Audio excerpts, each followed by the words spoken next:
Put the dolls down. So, I know my camera thing is off.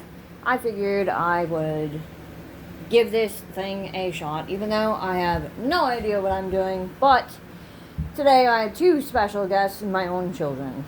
And these are the things that I've been teaching them to keep them safe in the real world and the internet world, so to say. Are you two ready? Yes. I guess so. Okay, now, if you are in any sort of danger and you know for a fact that you are in danger, whether that be a stranger chasing you or someone has pulled up next to you in their car and they get out and start walking towards you, making contact with you, what is the first thing that you do? Hang on to a doll. If nobody else is around, though, and let's say you're on your way to school, you know, and especially with if someone pulls up next to you, even if they try to get your attention, you try to walk away first. But if you know for a fact that you are in immediate danger, you need to get people's attention. Scream fire. You scream? Fire. Fire. Correct. Because if you're screaming help, nobody's going to help you. Nobody's going to help you if you're screaming help. You scream fire. That is the number one thing to do. Now, for a quiz. Let's say you are walking home from school and you see, let's say, an older gentleman. Now, he wants help with, let's say, putting groceries in the back of his car. Or a wheelchair. Or if he needs help putting anything, literally anything, in the back of his car, whether that be a van, truck, car, or even helping put stuff in the trunk of a small car. What is the first thing that you say? My mom really needs my help right this second, and if I don't get there in time, she might die because she has cancer. Something like that. No. Oh. What you say is no. Just no. Now. No. Now. No, thank you. If they persist, it becomes a problem. You keep walking away. Now, if they decide to not take no for an answer, and if they stand up and start walking towards you, what is the first thing that you do? You yell fire. You yell fire, and if there is neighbors nearby, start banging on doors. Yeah, bang I'm on not the gonna take door. the route that I normally take anyway. Exactly. It's either I go around or I go forward. Exactly. So, there's those two scenarios. Now, I'm going to put a spin on the story. Let's say there is a guy, he says that he is an officer. And he says, hold on there, I need to speak to you. What's the first thing that you ask for? Your registration badge thing. I want to see a badge. Now, whether if he has a police car or if he does not have a police car, you always ask to see the badge. Now, sometimes they will have a badge. But if you know that there's something off, and trust me, you will know based off of their behavior and their body language. Now, if they feel nervous, you know, you can tell when a person is nervous most of the time. Or another thing is that they're too calm. Those two are two red flags. Then, I want you, if you have a phone, whether if you have service or not, you are always able to dial 911. You are always able to. Yeah, And you I make don't- sure, I don't have and you make sure You know, you call in with 911 and say, there is an officer and he needs to speak to me. Do you know an officer, whoever? Now, when you get on the phone and if this quote unquote officer Yeah, that's tries what I to do. pursue you and starts walking towards you, I want you to run. If you absolutely know that there's something wrong, you run. And I want you to bang on doors, scream fire. It all seems pretty simple, but in that scenario, sometimes people will freeze up, they'll get scared, but I don't want you to be scared. I want you to be as calm as possible. What do I yell at Gypsy? That's a code word for us that we use. You know.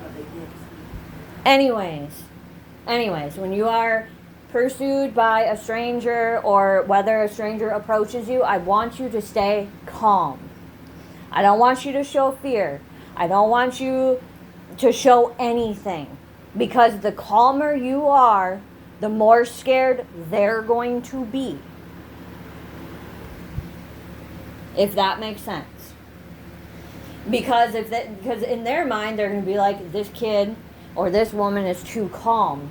She might be more powerful or he might be more powerful than I can handle. So I'm going to back off. So, I guess that right there would be lesson number 1. And then lesson number 2. And I always make sure around, like any time that you're out and about, especially you going into big cities and towns, always be aware.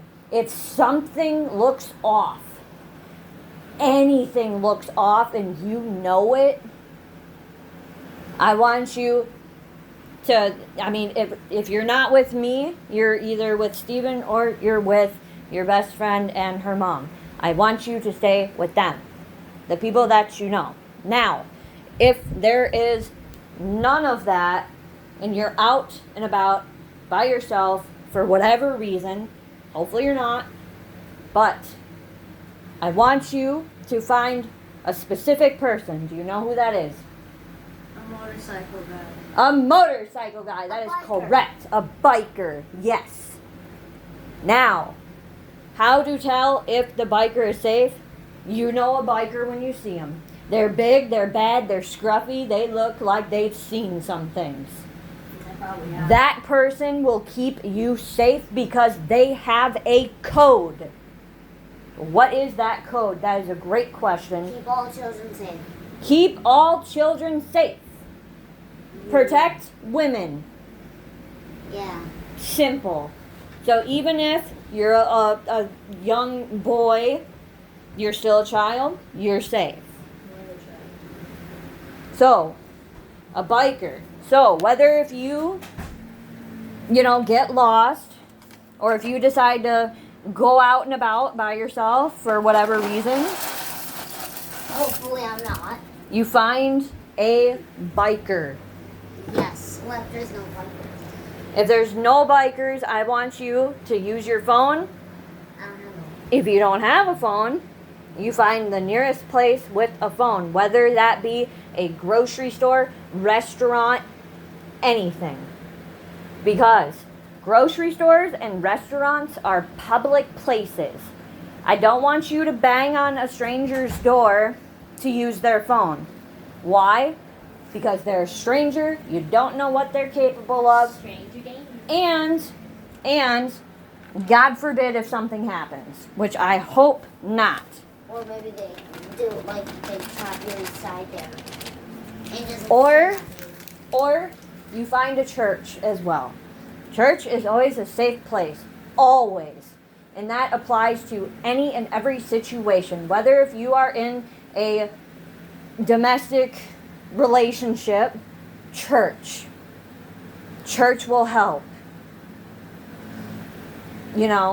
And they will provide you with, what you need 9 times out of 10. So, those are the main lessons to be learned.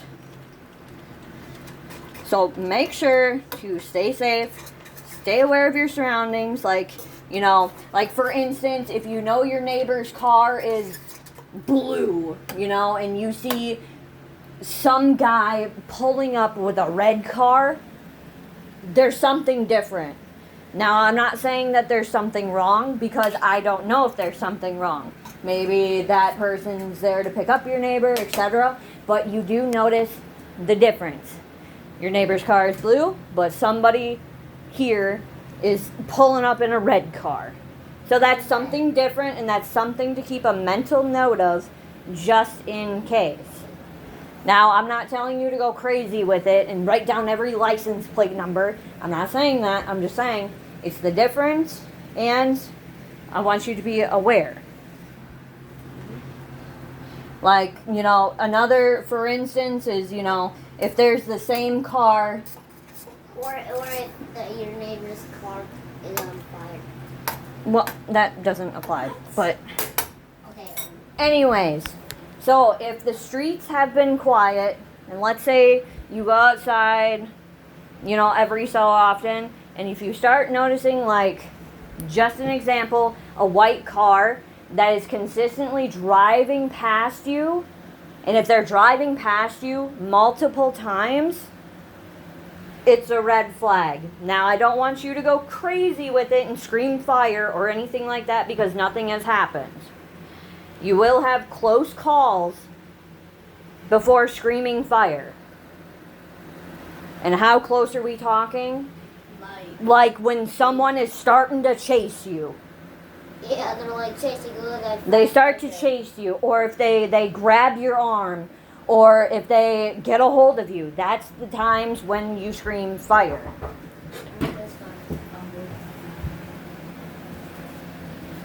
So, those are the only times that you'll scream fire. And there will be close calls, which I know it'll be hard to stay calm in those situations. I know it's going to be hard, but you gotta stay calm. You gotta think of something that brings you peace. Like, for instance, coming home from school and seeing mom. Having dinner with your family. I want you to think of the good things, because, I don't want you to panic, especially if something bad is about to happen. I want you to stay calm, positive, and think ahead. You need to be quick on your feet. Now, let's say that you are not quick on your feet. Like I'm slow like this. Let's say you're not fast and you don't think fast. I want you to carry pepper spray. Now, the only time that you use pepper spray is if you know something is wrong. Now, there's a difference between an accidental touch and a purposeful touch. For instance, an accidental touch would be, you brush against someone as you're walking past them on accident because there's not enough room on the sidewalk. Now, an on-purpose touch would be a straight punch to the face. That would be on purpose. And if anybody, And also like this. And especially as being a woman, there is places that nobody should touch. Men, women, children, etc. And everybody knows those places. So, if anyone purposely touches those places, you have every right to protect yourself. You spray them with pepper spray until the police show up. And when the police show up, you say that you feared for your safety, which is true. Because I will tell you one thing. If a man comes at me and touches me in any of my places, I am going to spray him down. I will hose him down faster than a skunk. Because nobody, and you don't know what's about to happen, which is the scariest thing. But as soon as you spray him down, you call the police, you know that he cannot see, and to top it off, every pepper spray has UV lighting. So, if he manages to escape somehow, the police will find him due to the UV lighting. Because if you tell them, I pepper sprayed him, but he got away, don't worry. The police will find him because of the UV lighting, and every pepper spray has it. Which, thank God. What if it didn't? And I will say, nobody has the right to touch you. Nobody. Unless if it's an accident. Nope.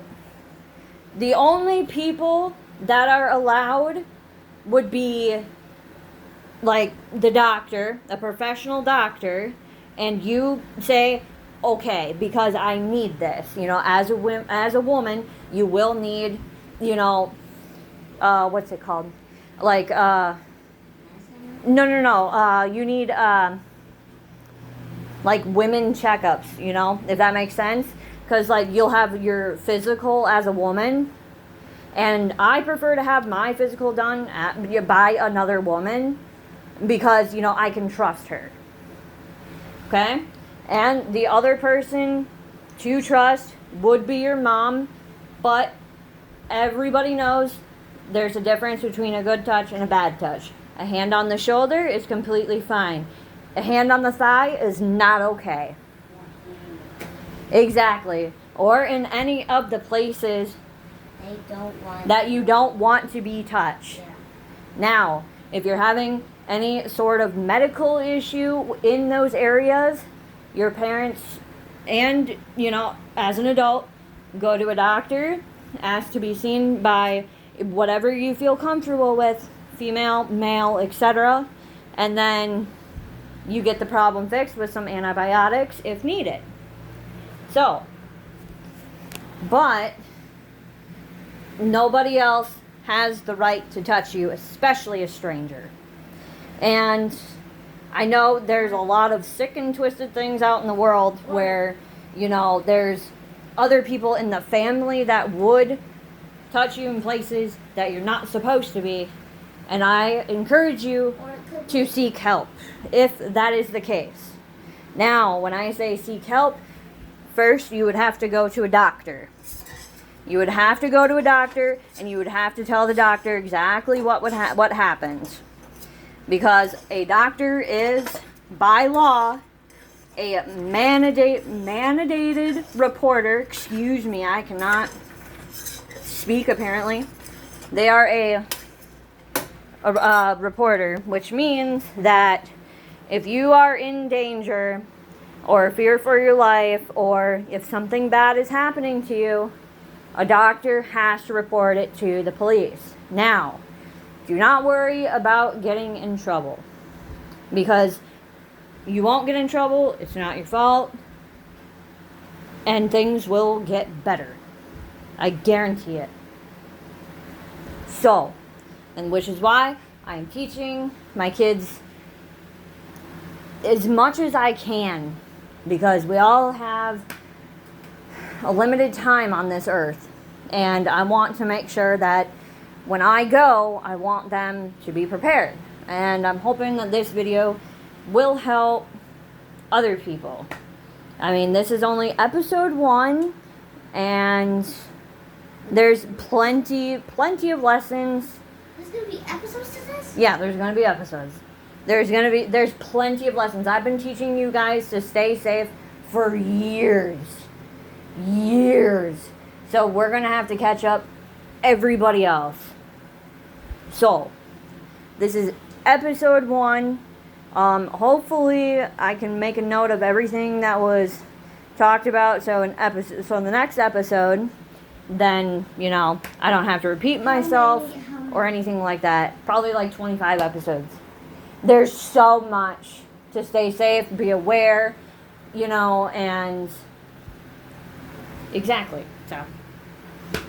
So yeah, hopefully this video has helped you, and I apologize that there is, you know, no actual view, because like I have We don't want to dox anybody. Yeah, I don't want to. Sorry, I don't want to dox anybody. So, but this is episode 1, and make sure to try to remember the key elements. You know, of the very beginning of the video, and I will see hopefully people in episode 2. Hopefully, I can actually live episode 2 and probably get the rest of it over with. So, Which account are you on? mine. Stay safe, and you know, be careful and whatnot.